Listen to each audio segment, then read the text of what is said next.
ഈ ചാപ്റ്റർ മൊത്തം കഴിഞ്ഞു, പക്ഷേ ചെയ്യാൻ പറ്റുന്നില്ല, പ്രീവിയസ് ഇയർ ക്വസ്റ്റ്യൻ ചെയ്യാൻ പറ്റില്ല. അപ്പൊ സാർമാരത്ത് സംസാരിക്കുമ്പോൾ സാർമാര് പറഞ്ഞു എന്ന് പറയും. പക്ഷേ ടോട്ടൽ മാർക്ക് ഓരോ കൊല്ലം മാറിക്കൊണ്ടിരിക്കും. 90 മാർക്ക് വരെയൊക്കെ അല്ലെങ്കിൽ 85 മാർക്ക് വരെയൊക്കെ കെമിസ്ട്രിയിൽ സോൾവ് ചെയ്യാം. മെയിൻസിൽ കുറവാണ്, പക്ഷെ അഡ്വാൻസിൽ ഒരുപാടുണ്ട്. പിന്നെ ബാക്കിയുള്ള എല്ലാവരെയും കമ്പയർ ചെയ്യുമ്പോൾ തന്നെ നമ്മുടെ മാത്തമാറ്റിക്സിൽ ആ ഒരു ഡിപ്പ് ഫീൽ ചെയ്യുന്നത് എന്തുകൊണ്ടായിരിക്കാം? അവര് ഒരു 6ാം ക്ലാസ്സിലും 7ാം ക്ലാസ്സിലും പഠിച്ചിട്ടുള്ള സംഭവത്തിലുള്ള മിസ്റ്റേക്കുകളൊക്കെ അവർ ഇപ്പോഴാണ് തിരുത്തുന്നത്. അത് എൻ്റെ അഭിപ്രായത്തിൽ അവർ എക്സാം ടഫ് ആക്കണത് തന്നെയാണ് ഉദ്ദേശം.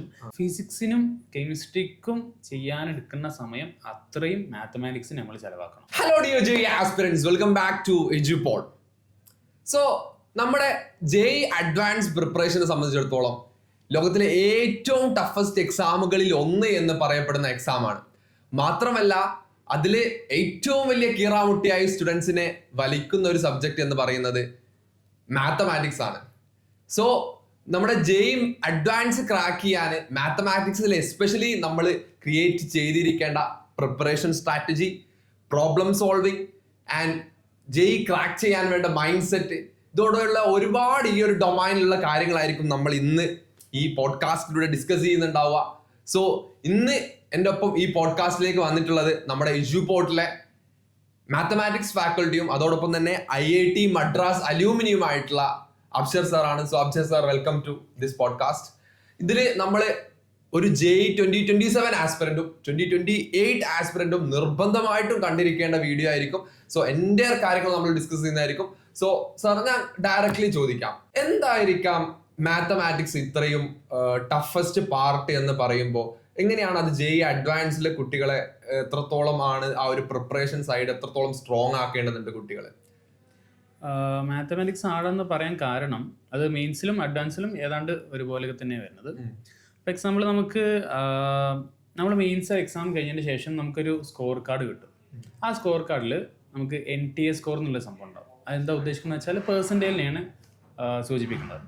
അതിൽ മാത്സ്, ഫിസിക്സ്, കെമിസ്ട്രി 3 സബ്ജക്റ്റിലുള്ള അതിൻ്റെതായിട്ടുള്ള ഒരു പെർസെൻറ്റേജിലും ഉണ്ടായിരിക്കും. ആ സ്കോർ കാർഡിൽ നമുക്കുണ്ടായിരിക്കും. അപ്പോൾ ആ സ്കോർ കാർഡിൽ നമ്മൾ ചെക്ക് ചെയ്താൽ ഒരു 99% കിട്ടുന്ന സ്റ്റുഡൻറ്റ് എന്ന് വെച്ചാൽ ടോപ്പ് 1% ആയിട്ടുള്ള സ്റ്റുഡൻറ്റ്, ആ സ്റ്റുഡൻറ്റ് ഫിസിക്സിൽ മാത്രമുള്ള 99% ഞാൻ പറഞ്ഞത്. ആ ഫിസിക്സിൽ കുട്ടി സ്കോർ ചെയ്യുന്ന ഏതാണ്ട് ഒരു 70 മാർക്ക് കഴിക്കും. ഔട്ട് ഓഫ് 100 സ്കോർ ചെയ്യാം. എന്ന് വെച്ചാൽ ഔട്ട് ഓഫ് 100 70 സ്കോർ ചെയ്താൽ നിങ്ങൾക്ക് 99% ഫിസിക്സിലെത്തി. കെമിസ്ട്രിയിൽ ഇത് ഏതാണ്ട് ഒരു 80 മാർക്കൊക്കെ, 80% ബേസിക്കലി 100 മാർക്കിൽ 80 സ്കോർ ചെയ്താൽ നിങ്ങൾ 99% എത്തി. പക്ഷെ മാത്സിൻ്റെ കേസ് വരുമ്പം ഇത് ഏതാണ്ട് 50 റേഞ്ചിലാണുള്ളത്. എന്ന് വെച്ചാൽ 99% എത്തണമെങ്കിൽ നിങ്ങൾ പകുതി സ്കോർ ചെയ്താൽ മതി. അതാണ് മെയിൻസിന്റെ കേസിലാണ് ഞാനിപ്പോൾ പറഞ്ഞത്. അഡ്വാൻസിന്റെ കേസിലും ഇതേ സംഭവം അതേമാതിരി ഫോളോ ചെയ്യുന്നുണ്ട്. അഡ്വാൻസിന്റെ നമുക്ക് ഇങ്ങനെ ഇതേമാതിരി പറയാൻ പറ്റില്ല, കാരണം മെയിൻസിലാണെങ്കിൽ 100 മാർക്ക് പെർ സബ്ജക്റ്റ് എന്നുള്ള കുറെ കാര്യങ്ങളായിട്ട് അങ്ങനെ ഫോളോ ചെയ്ത് പോകുന്നുണ്ട്. പക്ഷെ അഡ്വാൻസിലാണെങ്കിൽ ഇത്ര ക്വസ്റ്റ്യൻ ഇത്ര ചാപ്റ്റർ മാത്രമേ വെയിറ്റേജ് മാത്രമേ മാറുള്ളൂ. പക്ഷെ ടോട്ടൽ മാർക്ക് ഓരോ കൊല്ലം മാറിക്കൊണ്ടിരിക്കും. അഡ്വാൻസിന്റെ കേസിൽ ടോട്ടൽ മാർക്കും ഓരോ കൊല്ലം മാറിക്കൊണ്ടിരിക്കും. ഓരോ സബ്ജക്റ്റിൽ എത്ര ക്വസ്റ്റ്യൻ വരും എന്നുള്ളതും അങ്ങനെ മാറിക്കൊണ്ടിരിക്കും. പക്ഷെ എന്നാലും നമ്മളൊരു ഹിസ്റ്റോറിക്കൽ ഡാറ്റ ഒക്കെ എടുത്ത് നോക്കുമ്പോൾ ഏതാണ്ട് ഒരു 120 മാർക്ക് ആണെങ്കിൽ, ഒരു പ്രൊജക്ട് ചെയ്ത് പറയണം, 120 മാർക്കൊക്കെ ആണെങ്കിൽ അതിലൊരു 90 മാർക്ക് വരെ ഒരു 1000 റാങ്ക് കിട്ടുന്ന ഒരു സ്റ്റുഡൻറ്റ് ഒരു 90 മാർക്ക് വരെയൊക്കെ അല്ലെങ്കിൽ 85 മാർക്ക് വരെയൊക്കെ കെമിസ്ട്രിയിൽ സോൾവ് മാർക്ക് ഒബ്റ്റെയിൻ ചെയ്യാറുണ്ട്. അതുമാതിരി ഫിസിക്സിൽ അതിൻ്റെ തൊട്ട് താഴെ ഒരു 80 സ്കോർ ചെയ്യാറുണ്ട്. പക്ഷെ മാത്സിൻ്റെ കേസിൽ അഗൈൻ ഇതേ സംഭവിക്കുന്നത് 120 മാർക്കിൽ ഒരു 60-65 മാർക്കൊക്കെയാണ് ഒരു 1000 റാങ്ക് കിട്ടുന്ന സ്റ്റുഡൻറ്റ് സ്കോർ ചെയ്യുന്നത്. പിന്നെ നമ്മൾ എക്സാം ടഫ് ആവുന്നതിൻ്റെ വേറൊരു റീസൺ പറയുന്നത് മെയിൻസിലിപ്പം കൂടുതലും ക്വസ്റ്റ്യൻസ് വരുന്നത് ഓരോ ടോപ്പിക്കിനായിട്ട് കണക്റ്റ് ആയിട്ടാണ്. അത് മെയിൻസിൽ കുറവാണ്, പക്ഷെ അഡ്വാൻസിൽ ഒരുപാടുണ്ട്.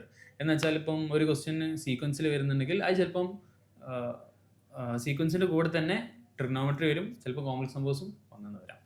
പിന്നെ ചില ചാപ്റ്റേഴ്സ് അധികം കണക്റ്റിംഗ് ടോപ്പിക് ഇല്ലാതെ വരും. ഫോർ എക്സാമ്പിൾ 3D വെക്റ്റർ, ഈ 2 ചാപ്റ്റേഴ്സും ലിങ്ക്ഡ് ആയിട്ടാണ് വരിക. പിന്നെ മെട്രിക്സ് ഡിറ്റർമിനന്റ് അത്യാവശ്യം മെയിൻസിലും നമുക്ക് മെട്രിക്സ് ആൻഡ് ഡിറ്റർമിനൻസ് ഒരു മെയിൻ ഒരു ഒറ്റ ചാപ്റ്റർ ആയിട്ട് തന്നെയാണ് നോർമലി പറയാറുള്ളത്. മെട്രിക്സ് ഡിറ്റർമിനന്റ് ഒറ്റ ചാപ്റ്റർ ആയിട്ട് തന്നെ നമ്മൾ കൺസിഡർ ചെയ്യുന്നത്, നമ്മൾ പഠിപ്പിക്കാറും ഉള്ളത് അങ്ങനെ തന്നെയാണ്. രണ്ടും ഡിഫറെന്റ് ചാപ്റ്റേഴ്സ് ആക്കി എടുക്കാറില്ല. പിന്നെ ഇത് മെട്രിക്സ് ഡിറ്റർമിനന്റ് യൂഷ്വലി എല്ലാ ചാപ്റ്റേഴ്സിനായിട്ടും ലിങ്ക് ചെയ്തിട്ടും വരാറുണ്ട്. ഒരുപാട് രീതിയിൽ എല്ലാ ചാപ്റ്റേഴ്സിനും ലിങ്ക് ചെയ്തിട്ട് വരാറുണ്ട്. പിന്നെ അതുപോലെ തന്നെ പെർമുട്ടേഷൻ, കോമ്പിനേഷൻ, പ്രോബിലിറ്റി, സ്റ്റാറ്റിസ്റ്റിക്സ്, ഇത് 4 ലിങ്ക് ചെയ്തുകൊണ്ട് ഒരുപാട് ക്വസ്റ്റ്യൻ ചോദിക്കാം. അഡ്വാൻസ് ലെവലിൽ ഒരുപാട് ക്വസ്റ്റ്യൻ. അപ്പോൾ ഇത് ടഫ് ആവുന്നതിൻ്റെ ഒരു റീസൺ എന്താണെന്ന് വെച്ചാൽ, ഇതിപ്പോൾ ഞാൻ പറഞ്ഞത് മെയിൻസിലും അഡ്വാൻസിലും ഒരുപോലെ തന്നെ വരാറുണ്ട്. മെയിൻസിന് ഇത് കുറവാണ്, പക്ഷെ അഡ്വാൻസിന് ഒരുപാട് അങ്ങനത്തെ ഉണ്ടായിരിക്കും.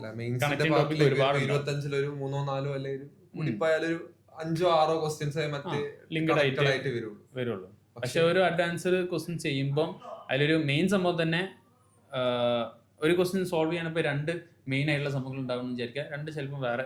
അത് പലപ്പോഴും അഡ്വാൻസ് സ്റ്റുഡൻസ് തന്നെ സംസാരിക്കാറുണ്ട്, ഈ ചാപ്റ്റർ മൊത്തം കഴിഞ്ഞു പക്ഷേ ക്വസ്റ്റ്യൻ ചെയ്യാൻ പറ്റുന്നില്ല, പ്രീവിയസ് ഇയർ ക്വസ്റ്റ്യൻ ചെയ്യാൻ പറ്റില്ല. അപ്പൊ സാർമാരത്ത് സംസാരിക്കുമ്പോൾ സാർമാര് പറഞ്ഞു എന്ന് പറയും, ഇനീഷ്യൽ സ്റ്റേജിൽ നിങ്ങൾക്ക് ഇത് മൊത്തം ചെയ്തതിന് ശേഷം മാത്രമേ കഴിയുള്ളൂ. കാരണം അത് മാത്രമല്ല രസം, ഒരു സ്റ്റുഡന്റിന് അത് ചെയ്യുമ്പോൾ ക്വസ്റ്റ്യൻ കിട്ടൂല. ഈവൻ ദോ ഇപ്പൊ പ്രോബിലിറ്റിയിൽ ഒരു ക്വസ്റ്റ്യൻ പ്രീവിയസ് ഇയർ ഒന്ന് ചെയ്ത് നോക്കി, അത് കിട്ടുന്നില്ല. അത് ഒരു റീസൺ എന്താ, പക്ഷേ ഈ സ്റ്റുഡന്റ് മനസ്സിലാവില്ല എന്താ കിട്ടാത്തതെന്ന്. റീസൺ എന്താ വെച്ചാൽ ആ സംഭവം പഠിക്കാനുള്ളത് സ്റ്റാറ്റിസ്റ്റിക്സിലായിരിക്കും. ആ ഒരു കൺസെപ്റ്റ് യൂസ് ചെയ്തിട്ടായിരിക്കും ഇത് ചെയ്തിട്ടുണ്ടാവുക. അപ്പോൾ കണക്റ്റിംഗ് ടോപ്പിക് ഒരുപാട് വരും. പ്രീവിയസ് ഇയർ ക്വസ്റ്റ്യൻസ് ചെയ്യുമ്പോൾ നിങ്ങൾക്ക് അങ്ങനെ മനസ്സിലാവും. പിന്നെ ചിലപ്പം ക്വസ്റ്റ്യൻസ് ഭയങ്കര അപ്പാരൻ്റ് ആയിരിക്കും. സെറ്റ്സിലെ ക്വസ്റ്റ്യൻ ചിലപ്പോൾ ലോഗരിതം ഉപയോഗിച്ചിങ്ങോട്ട് വരും. അത് കാണുമ്പോൾ തന്നെ നമുക്ക് മനസ്സിലാവും ലോഗരിതം നമുക്ക് അറിയില്ല, അത് പഠിച്ചിട്ടുണ്ടാവില്ല. പക്ഷെ എല്ലാ ക്വസ്റ്റ്യനും അതുപോലെ അപ്പാരൻ്റ് ആവണമെന്നില്ല. ഒരു ക്വസ്റ്റ്യൻ കണ്ടാൽ, ഒരു ബൈനോമിയൽ ക്വസ്റ്റ്യൻ കണ്ടാൽ ചിലപ്പോൾ സിമ്പിളായിട്ട് ചെയ്യാൻ കോംപ്ലക്സ് നമ്പേഴ്സ് കൊണ്ട് പറ്റുമായിരിക്കും. അത് ഒരു രീതിയിലും കാണാൻ പറ്റിക്കൊള്ളുന്നില്ല. ഡിഫറെന്റ് അപ്രോച്ചുകളാണ് ആക്ച്വലി അവിടെ ഇതായി വരുന്നത് അല്ലേ. ഓരോരുത്തരുടെ ബൈ പേഴ്സൺ ടു പേഴ്സൺ അത് മാറാനും ചാൻസ് ഉണ്ട്.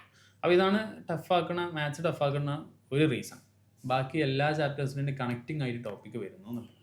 അപ്പോൾ എന്തുകൊണ്ടായിരിക്കാം സാർ നമ്മുടെ സ്റ്റുഡൻസ്, കേരളത്തിലെ സ്റ്റുഡൻസ് കമ്പാരിറ്റീവ്ലി ബാക്കിയുള്ള സ്റ്റുഡൻസുകളെ കമ്പയർ ചെയ്യുമ്പോൾ ഒരുപാട് താഴെയാണ്, especially in case of mathematics. പിന്നെ ബാക്കിയുള്ള എല്ലാവരെയും കമ്പയർ ചെയ്യുമ്പോൾ തന്നെ നമ്മുടെ മാത്തമാറ്റിക്സിൽ ആ ഒരു ഡിപ്പ് ഫീൽ ചെയ്യുന്നത് എന്തുകൊണ്ടായിരിക്കാം? അതിന് വലിയൊരു ഇഷ്യൂ എന്ന് എനിക്ക് തോന്നുന്നത്, ഇപ്പം നമ്മൾ പഠിപ്പിക്കുമ്പോൾ നമുക്ക് മനസ്സിലാക്കിയിട്ടുള്ളത്, +1 പുതിയതായിട്ട് കയറി വരുന്ന സ്റ്റുഡൻസ്, അവർ കുറേ പേര് ബേസിക് മാത്സ് നല്ലോണം വീക്കായുള്ള സ്റ്റുഡൻസ് ആണ്.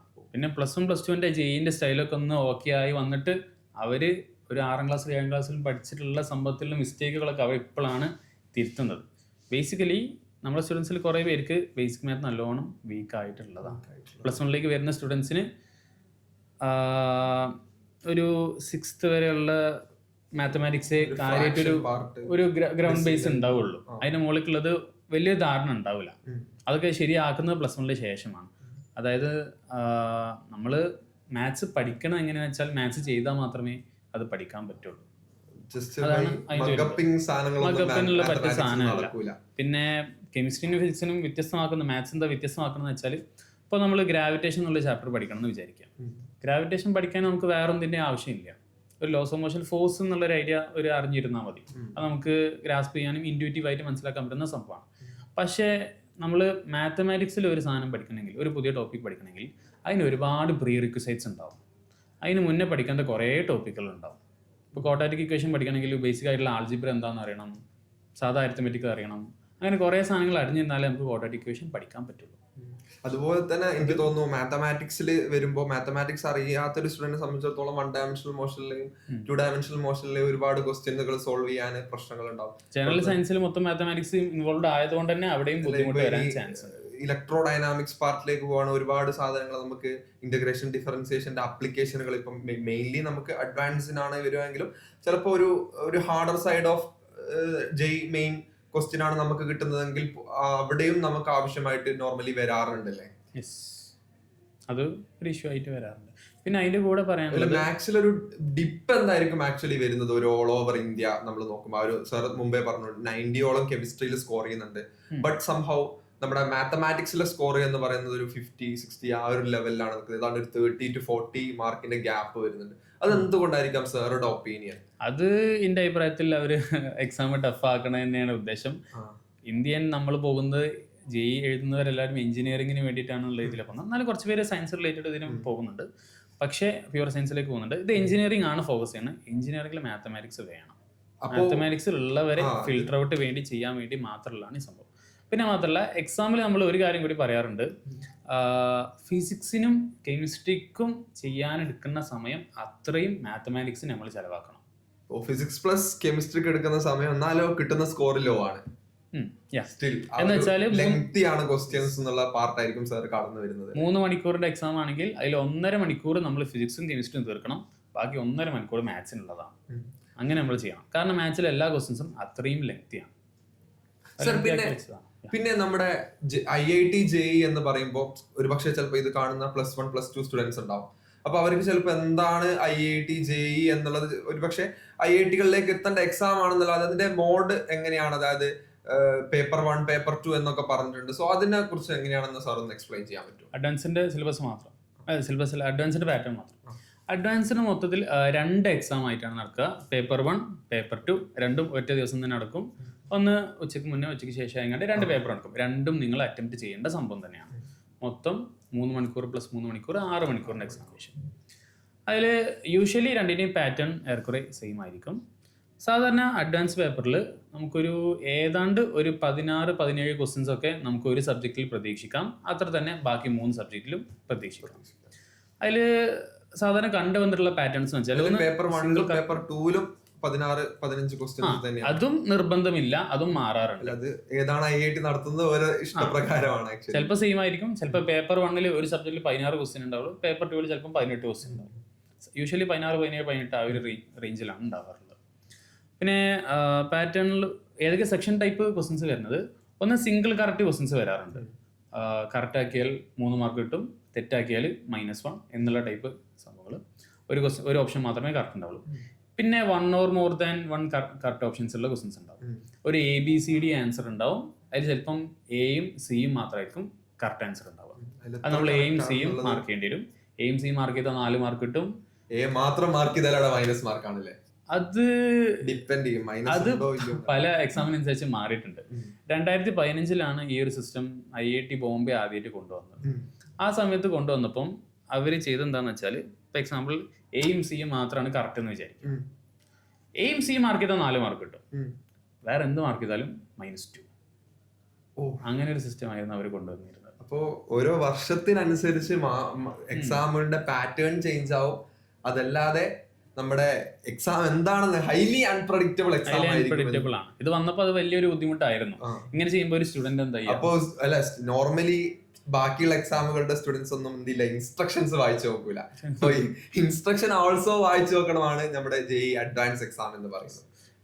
ഇപ്പൊ പറഞ്ഞ സംഭവല്ലേ 4-2 എന്നുള്ള സംഭവം, ഇതിന്റെ ഒരു പ്രശ്നം എന്ന് വെച്ചാൽ പിന്നെ കുട്ടികൾ ഈ ഒരു സംഭവം അറ്റംപ്റ്റ് ചെയ്യാതാവും. കാരണം ഫുൾ എല്ലാ ഓപ്ഷനും കറക്റ്റ് ആയിട്ട് മനസ്സിലാക്കിയാൽ മാത്രമേ ആ കുട്ടി അത് അറ്റംപ്റ്റ് ചെയ്യുള്ളൂ. അപ്പൊ ഈ ഒരു പ്രശ്നമുള്ളതുകൊണ്ട് അടുത്ത വാല്യൂ ഓഫ് ടൈം നോക്കുകയാണെങ്കിൽ അടുത്ത ക്വസ്റ്റ്യൻ നോക്കലാണ് നല്ലത് എന്ന് കുട്ടിക്ക് തന്നെ തോന്നുന്നില്ലേ? അടുത്ത കൊല്ലം മുതൽ അവർ പാർഷ്യൽ മാർക്കിംഗ് എന്നുള്ള സിസ്റ്റം ഇൻട്രൊഡ്യൂസ് ചെയ്തു. ഓരോ ഓപ്ഷൻ കറക്റ്റ് ആക്കിയാൽ 1 മാർക്ക് വെച്ച് കിട്ടും. പിന്നെ ഇപ്പോൾ 2026 നമ്മൾ ഓപ്ഷൻസ് എന്തെങ്കിലും അറിയാതെ തെറ്റാക്കുകയാണെങ്കിൽ -2 അല്ലേന്നോ, അവരിപ്പോൾ -1 ആക്കിയിട്ടുണ്ട്. അപ്പോൾ അത് ഏതാണോ IIT അടുത്ത വർഷം നടത്താൻ പോകുന്നത് ആ IIT-യുടെ താല്പര്യത്തിനനുസരിച്ചിരിക്കും എന്താണ് മൈനസ് മാർക്കിങ്, അല്ലെങ്കിൽ എന്താണ് അതിന് മൈനസ് മാർക്ക് വേണോ വേണ്ടയോ എന്നുള്ള കാര്യമല്ലേ. അതുപോലെ തന്നെ നമ്മൾ ന്യൂമറിക്കൽ ക്വസ്റ്റ്യൻസ് വരാറുണ്ട്. ന്യൂമറിക്കൽ ക്വസ്റ്റ്യൻസിന് ഓപ്ഷൻസ് ഉണ്ടായിരിക്കുന്നതല്ല, നമുക്ക് എന്താണോ ക്വസ്റ്റ്യൻ സോൾവ് ചെയ്ത് കിട്ടിയ വാല്യൂ അത് നമ്മൾ എൻ്റർ ചെയ്ത് കൊടുക്കണം. ആ എൻ്റർ ചെയ്യുന്ന വാല്യൂ ചിലപ്പം ഇൻഡിജർ ആയിരിക്കണമെന്നില്ല. ചിലപ്പോൾ നമുക്ക് π/2 എന്നുള്ളൊരു വാല്യൂ കിട്ടിയാൽ നമുക്ക് 3.14 / 2 ചെയ്തിട്ട് കിട്ടുന്ന വാല്യൂ 1.57 നമ്മൾ എൻ്റർ ചെയ്ത് കൊടുക്കണം. ഓക്കെ, അപ്പോൾ കറക്റ്റ് ആ വാല്യൂ തന്നെ എൻ്റർ ചെയ്ത് കൊടുക്കണം. അതൊരു റേഞ്ച് ഓഫ് വാല്യൂസിന് നമുക്ക് കറക്റ്റ് ആൻസർ കിട്ടണം. പിന്നെ കുറേ പേര് തെറ്റ് വരുത്തുന്നതെന്ന് വെച്ചാൽ മാച്ച് ദ ഫോളോയിങ്ങിൽ കുറേ പേര് തെറ്റ് വരുത്താറുണ്ട്. ഇപ്പം കോളം എനെ കോളം ബിയിലേക്ക് നമ്മൾ മാച്ച് ചെയ്യണം എന്ന് വെച്ചാൽ ഓരോ കോളം എയിൽ ഒരു PQRS എന്നുള്ള ക്വസ്റ്റ്യൻസ് ഉണ്ട് വിചാരിക്കുക, അത് കോളം ബിയിലുള്ളതിനായിട്ട് കറക്റ്റ് വാല്യൂനായിട്ട് മാച്ച് ചെയ്യണം. അപ്പം കോളം എയിൽ മാച്ച് ദ ഫോളോയിങ്ങിൽ നമ്മൾ ഓപ്ഷൻസ് കാണുമല്ലോ. അപ്പോൾ ഓപ്ഷൻസ് കാണുമ്പോൾ ചിലപ്പം ഓപ്ഷൻസ് കാണാതെ സോൾവ് ചെയ്യുകയാണെങ്കിൽ ഓപ്ഷൻസ് ചിലപ്പം P1 മാച്ച് ചെയ്തിട്ടുണ്ടാവും, ഓപ്ഷൻ ബിയിലും P1 മാച്ച് ചെയ്തിട്ടുണ്ടാവും, ഓപ്ഷൻ സിയിലും P1 മാച്ച് ചെയ്തിട്ടുണ്ടാവും, ഓപ്ഷൻ ഡിയിലും P1 മാച്ച് ചെയ്തിട്ടുണ്ടാവും. എന്ന് വെച്ചാൽ P എന്നുള്ള ക്വസ്റ്റിനെ സോൾവ് ചെയ്യേണ്ട ആവശ്യമില്ല. പക്ഷേ നമ്മൾ അറിയാതെ ചിലപ്പോൾ ആ ഓർഡറിൽ പോകുമ്പോൾ ആദ്യം നമ്മൾ P സോൾവ് ചെയ്ത് പോകും. വേസ്റ്റ് ഓഫ് ടൈം ആണ്. നമുക്ക് ഓപ്ഷൻ ആദ്യം നോക്കണം. അത് നോക്കിയിട്ട് ഏതൊക്കെ ക്വസ്റ്റ്യൻ ചെയ്താൽ മതി എന്ന് മാത്രം നോക്കിയിട്ട് ആ ക്വസ്റ്റ്യൻ മാത്രം ചെയ്യാം. അതുപോലെ നമുക്ക് ഒരു ക്വസ്റ്റ്യൻ നമ്മളേതാണോ അല്ലയോ എന്ന് മനസ്സിലാക്കിയിട്ട് ആ ക്വസ്റ്റ്യൻ നമുക്ക് കിട്ടും, അല്ലെങ്കിൽ ഒരു 1 മിനിറ്റ് 2 മിനിറ്റ് കൊണ്ട് കിട്ടും എന്ന് തോന്നുകയാണ്, അല്ലെങ്കിൽ ഒരു 5 മിനിറ്റ് കൊണ്ടെങ്കിലും കിട്ടും എന്ന് തോന്നുകയാണെങ്കിൽ മാത്രമല്ലേ നമ്മൾ അതിൽ ഇരിക്കേണ്ടതുള്ളൂ സാർ. അത് മെയിൻസിന് ഞാൻ ഈ സംഭവം പറയും, അഡ്വാൻസിന് അധികം ഒന്നും പറയില്ല. കാരണം മെയിൻസിൽ വരുന്ന ക്വസ്റ്റ്യൻസ് കൂടുതലും നമ്മൾ അഡ്വാൻസിൽ മുന്നേ കണ്ടിട്ടുള്ളതും അല്ലെങ്കിൽ ഇതിന് മുന്നുള്ള മെയിൻസിൽ വന്നിട്ടുള്ള ക്വസ്റ്റ്യൻസിന്റെ കുറച്ച് ലെവൽ കൂടി സാധനങ്ങളായിരിക്കും. പക്ഷെ നമ്മള് റെഫറൻസ് ബുക്കുകളൊക്കെ എടുക്കുമ്പോൾ നമ്മൾ ഒരു പക്ഷേ കണ്ട ക്വസ്റ്റ്യൻ ആണെന്ന് തോന്നുന്നതല്ലേ നമ്മൾ ഇനീഷ്യൽ പാർട്ടിൽ ചെയ്യാൻ പാടില്ല, അല്ലെങ്കിൽ നമുക്കൊരു ഈസിയർ സൈഡ് ആയിട്ടുള്ള ക്വസ്റ്റ്യൻ ഒരു പക്ഷെ ചെയ്യാൻ സമയമില്ലാത്തൊരവസ്ഥയിലേക്ക് നമ്മൾ പോകില്ലേ. അപ്പൊ കൂടുതൽ അത് മെയിൻസിലാണ് വരാറുള്ളത്. കണ്ട ക്വസ്റ്റ്യൻസ് കൂടുതൽ വരുന്നത് മെയിൻസിലാണ്. നമ്മൾ പറയുന്നത് ഒരു ടോപ്പ് സ്കോറിംഗ് ആയിട്ടുള്ള സ്റ്റുഡൻറ്റ്, ഒരു ഓൾ ഇന്ത്യ റാങ്ക് 1000ന്റെ അടിയിലൊക്കെ വരുന്ന സ്റ്റുഡൻറ്റ്, ആ സ്റ്റുഡൻറ്റ് ഒരു മെയിൻസ് എക്സാമിനേഷൻ എഴുതുമ്പോൾ ആ സ്റ്റുഡൻറ്റ് പുതിയതായിട്ടുള്ള ക്വസ്റ്റ്യൻസ് ഒന്നും കാണുന്നില്ല. എല്ലാ ക്വസ്റ്റ്യൻസും ആ കുട്ടി മുന്നേ കണ്ടിട്ടുള്ളതായിരിക്കും. അതുകൊണ്ട് തന്നെ ആ ക്വസ്റ്റ്യൻ കാണുമ്പോൾ തന്നെ ഇതിന് എത്ര സമയം ഇടണം, ഇതിന് ആൻസർ കിട്ടുമോ, ഇതിന് ചെയ്യാൻ എത്ര സമയം ഇടണോ, അതുകൊണ്ട് അറ്റംപ്റ്റ് ചെയ്യണോ അല്ലെങ്കിൽ അവസാനം അറ്റംപ്റ്റ് ചെയ്താൽ മതിയോ എന്നൊക്കെ ആ ക്വസ്റ്റ്യൻ കാണുമ്പോൾ തന്നെ ഒരു ക്ലാരിറ്റി കിട്ടും. അപ്പം പരമാവധി ക്വസ്റ്റ്യൻസ് നമ്മൾ ചെയ്യണം. മെയിൻസിന് രീതിയിൽ പറയുമ്പോൾ പരമാവധി PYQ ക്വസ്റ്റ്യൻസ് നമ്മൾ ചെയ്തിരിക്കണം. നമ്മൾ PYQ ക്വസ്റ്റ്യൻ ചെയ്തിട്ടുണ്ട് എന്നുള്ള ഒരു നോളജിലാണ് ഇതിൻ്റെ NTA ക്വസ്റ്റ്യൻ ഇട്ടിട്ടുള്ളത്. മെയിൻസിലേക്ക് വരുമ്പോൾ നമ്മൾ ലൈക്ക് ബോർഡ് എക്സാം അതന്നെ ചോദിക്കും എന്നുള്ളതല്ല, but concept will be repeated. ആ കോൺസെപ്റ്റിൽ നിന്നുള്ള ആ ഒരു സാധനം നമ്മൾ ആർജിച്ചെടുത്തിട്ടുണ്ടെങ്കിൽ, ആ ഒരു ന്യൂമറിക്കൽ സ്കില്ലും നമ്മൾ ഉണ്ടാക്കിയിട്ടുണ്ടെങ്കിൽ, then we will got that. ആ എക്സാം സെന്ററിലും നമുക്ക് ആ ക്വസ്റ്റ്യൻ ആൻസർ ചെയ്യാൻ പറ്റും, ആ ഒരു 4 മാർക്ക് നമുക്ക് കരസ്ഥമാക്കാൻ പറ്റും എന്നായിരിക്കും സാർ ഉദ്ദേശിച്ചതെന്നാണ് എനിക്ക് തോന്നുന്നത്. സോ പക്ഷേ ഇതേ സംഭവം നമുക്ക് അഡ്വാൻസിൽ അപ്ലൈ ചെയ്യാൻ പറ്റില്ല. അഡ്വാൻസിൽ വരുന്ന ഒട്ടുമിക്ക ക്വസ്റ്റ്യൻസും പുതിയ സാധനങ്ങളായിരിക്കും, നമ്മൾ എവിടെയും കണ്ടു പരിചയമില്ലാത്ത സാധനങ്ങളായിരിക്കും. അവിടെ നമുക്ക് കൺസെപ്റ്റിന് നല്ല ക്ലാരിറ്റി ഉണ്ടെങ്കിലേ ഇതെങ്ങനെ അപ്രോച്ച് ചെയ്യാൻ പറ്റുള്ളൂ എന്നുള്ളൊരു ഐഡിയ കിട്ടുള്ളൂ. ആ ഒരു ഇൻറ്റ്യൂഷൻ നമ്മൾ ബിൽഡപ്പ് ചെയ്തെടുത്താലേ നമുക്കിത് എങ്ങനെ അറ്റൻഡ് ചെയ്യാൻ പറ്റുള്ളൂ കിട്ടുള്ളൂ. അത് നമ്മൾ മുന്നേ കണ്ട സാധനങ്ങളായിരിക്കില്ല. അതുകൊണ്ട് ഓരോ ക്വസ്റ്റ്യൻ എങ്ങനെ ചെയ്തു പോകുന്നത് പഠിച്ചു പോയതുകൊണ്ടും കാര്യമുണ്ടാവില്ല. ദെൻ ഫൈനലി നമ്മുടെ ഒരുപാട് സ്റ്റുഡൻസ് ഇപ്പോൾ +1 അല്ലെങ്കിൽ +2 ഓൺഗോയിങ്ങിൽ പഠിക്കുന്നവർ, അല്ലെങ്കിൽ ഇന്റഗ്രേറ്റഡ് പ്രോഗ്രാമിലോ മറ്റോ ആയിട്ടൊക്കെ ജോയിൻ ചെയ്ത ആൾക്കാരുണ്ടാവും. സോ അവരുടെ അടുത്ത് എന്താണ് മാത്തമാറ്റിക്സിന് വേണ്ട അപ്രോച്ച്? അതായത് അവരൊരു IIT ഡ്രീം ചെയ്ത്, ഇപ്പോൾ സാർ പഠിച്ച NIRF റാങ്ക് 1 വരുന്ന IIT മദ്രാസ് അല്ലെങ്കിൽ IIT ബോംബെ അല്ലെങ്കിൽ IIT ഡൽഹി ഉൾപ്പെടെയുള്ള ടോപ്പ് IIT-കളിൽ ഏറ്റവും പ്രീമിയം സീറ്റ് അത് ആഗ്രഹിക്കുന്ന ഒരു സ്റ്റുഡന്റിനെ സംബന്ധിച്ചിടത്തോളം സാർ എന്താണ് ഒരു മാത്തമാറ്റിക്സിൽ സാറിന് നൽകാനുള്ള ഒരു അഡ്വൈസ്? മാത്തമാറ്റിക്സിൽ പറയാനുള്ളതെന്ന് വെച്ചാൽ നിങ്ങൾക്ക് തിയറി പഠിക്കാനുള്ള സമയം, ക്വസ്റ്റ്യൻ ചെയ്യാനുള്ള സമയം ഉണ്ടെങ്കിൽ നിങ്ങൾ ക്വസ്റ്റ്യൻ ചെയ്യാൻ ആ സമയം ചിലവാക്കുക എന്നുള്ളതാണ്. പരമാവധി ക്വസ്റ്റ്യൻ ചെയ്യാം. ചെയ്യുന്ന ക്വസ്റ്റ്യൻസ് നല്ല ക്വസ്റ്റ്യൻസ് ആവാനും ശ്രമിക്കുക. എൻ്റെ ഒരു പ്രശ്നം എന്ന് വെച്ചാൽ ഞാൻ റിപ്പീറ്റ് ചെയ്തിരുന്ന ഒരാളാണ്. ഞാൻ +1 +2 അത്യാവശ്യം നല്ല സമയം എടുത്തുകൊണ്ട് പഠിച്ചിരുന്ന ഒരാളായിരുന്നു. പക്ഷേ എനിക്ക് പറ്റിയ തെറ്റ് എന്താണെന്ന് വെച്ചാൽ ഞാൻ ചെയ്ത ക്വസ്റ്റ്യൻസ് എല്ലാം കുറച്ച് ലെവൽ കുറഞ്ഞ ക്വസ്റ്റ്യൻസ് ആയിരുന്നു. അതുകൊണ്ട് എനിക്ക് കീമിൽ നല്ല റാങ്ക് ഉണ്ടായിരുന്നു. പക്ഷെ മെയിൻസിൽ മെയിൻസിലേക്ക് കാര്യമായിട്ട് എനിക്ക് എത്താനുള്ള റാങ്ക് ഒന്നും കിട്ടിയിട്ടില്ലായിരുന്നു. കീമിൽ നല്ല റാങ്ക് ഉണ്ടായിരുന്നു. കാരണം ഞാൻ ലെവൽ കുറഞ്ഞ ക്വസ്റ്റ്യൻസ് ആയിരുന്നു ചെയ്തിരുന്നത്. കീമിൽ നിങ്ങൾക്ക് അറിയാം കുറച്ച് ലെവൽ കുറഞ്ഞ ക്വസ്റ്റ്യൻസ് കുറേ ക്വസ്റ്റ്യൻസ് ചോദിക്കും. അപ്പോൾ അവിടെ ടൈമാണ് കുറച്ചും കൂടി. അപ്പൊ ആ ഒരു അണ്ടർ പ്രിപ്പറേഷന്റെ ഒരു സാധനമാണ് സാർ കറക്റ്റ്ലി പറഞ്ഞത്. അപ്പോ ഞാൻ ചോദിക്കുകയാണ്, ഇപ്പോ JEE അഡ്വാൻസ് ആസ്പയർ ചെയ്യുന്ന ഒരു സ്റ്റുഡന്റ് ഒളിമ്പ്യാഡ് ക്വസ്റ്റ്യൻസ് ചെയ്യേണ്ടതുണ്ടോ? ആക്ച്വലി വേണ്ട എന്നാണ് ഞാൻ പറയുന്നത്. കാരണം ഒരു ഡിസ്ക്രിപ്റ്റീവ് സൈഡും കൂടെ ഒളിമ്പ്യാഡ് എക്സാമിന് വരുന്നുണ്ട്. ഒളിമ്പ്യാഡിന് കുറച്ച് IOQM-ന് ഇപ്പം IOQM, RMO, INMO ആ ഒരു രീതിയിൽ നമ്മൾ പോവുകയാണെങ്കിൽ IOQM-ന് ഇൻഡിജർ ബേസ്ഡ് ആണ് മാർക്കിംഗ് വരിക. ഡിസ്ക്രിപ്റ്റീവ് സൈഡ് നമുക്ക് RMO മുതലാണ് സ്റ്റാർട്ട് ചെയ്യുന്നത്. സോ പക്ഷേ ഇതിൽ വരുന്ന ക്വസ്റ്റ്യൻസ് ഈവൻ ദോ നമ്മളെ മാത്സ് സ്കില്ല് ഇംപ്രൂവ് ചെയ്യുമെങ്കിലും ആ ക്വസ്റ്റ്യൻസ് നമുക്ക് അഡ്വാൻസിൽ ആവശ്യം കുറവാണ്. പക്ഷേ അഗൈൻ നമുക്ക് സ്വന്തമായിട്ട് ഒരു അപ്രോക്സിമേഷൻ ക്രിയേറ്റ് ചെയ്ത് ഇങ്ങനെയായിരിക്കും സംഭവിക്കുക എന്നൊക്കെ പറഞ്ഞാൽ നമുക്ക് എഴുതാൻ പറ്റും തോന്നുന്നല്ലേ ഈ RMOയുടെ കേസിലേക്ക് വരുമ്പോൾ? അത് പറ്റും. പക്ഷെ അത് അഡ്വാൻസിന് മാത്രം വെച്ച് നോക്കുമ്പോൾ അത് വലിയ ആവശ്യമില്ല എന്ന് പറയാം. പക്ഷേ തന്നെ മാത്തമാറ്റിക്സ് 8th to 12th പഠിക്കുന്ന ഒരു സ്റ്റുഡന്റിനെ സംബന്ധിച്ചിടത്തോളം അത് വളരെ നല്ലൊരു സംഭവമാണ്. പക്ഷെ നമ്മൾ അഡ്വാൻസ് പ്രിപ്പറേഷന്റെ സമയത്ത് റിപ്പീറ്ററിനെ സംബന്ധിച്ചിടത്തോളം അത് ടൈം കൺസ്യൂമിംഗ് ആണ്. അതിൽ നിന്ന് കിട്ടുന്ന ഇൻസൈറ്റുകൾ അഡ്വാൻസിൽ ഉപയോഗം വരുന്നത് വളരെ കുറവായിരിക്കും. സോ നമ്മളുടെ ഇന്ന് മാത്തമാറ്റിക്സിനെ കുറിച്ചിട്ട്, അതായത് മെയിൻസിനെ കുറിച്ചും അഡ്വാൻസിനെ കുറിച്ചും ഡീറ്റെയിൽഡ് ആയിട്ട് സംസാരിച്ചു. സാർ എങ്ങനെയായിരിക്കണം ഒളിമ്പ്യാഡ് ക്വസ്റ്റ്യൻസ് ചെയ്യേണ്ടതുണ്ടോ, ഏത് ലെവലിലാണ് അണ്ടർ പ്രിപ്പറേഷൻ നമ്മളെ ബാധിക്കുക എന്നൊക്കെ സാർ പറഞ്ഞു. സാറിന്റെ എക്സ്പീരിയൻസും സാർ ഷെയർ ചെയ്തു. സോ ഒരുപാട് നന്ദിയുണ്ട് സാർ. സോ ഇതൊക്കെ നിങ്ങൾക്ക് വളരെയധികം ആസ്പയറിംഗ് ആയിട്ട് മാറട്ടെ എന്ന് പ്രാർത്ഥിക്കുന്നു. സോ അടുത്തൊരു വീഡിയോ ആയിട്ട് കാണുന്നവരേക്കും ബൈ ബൈ.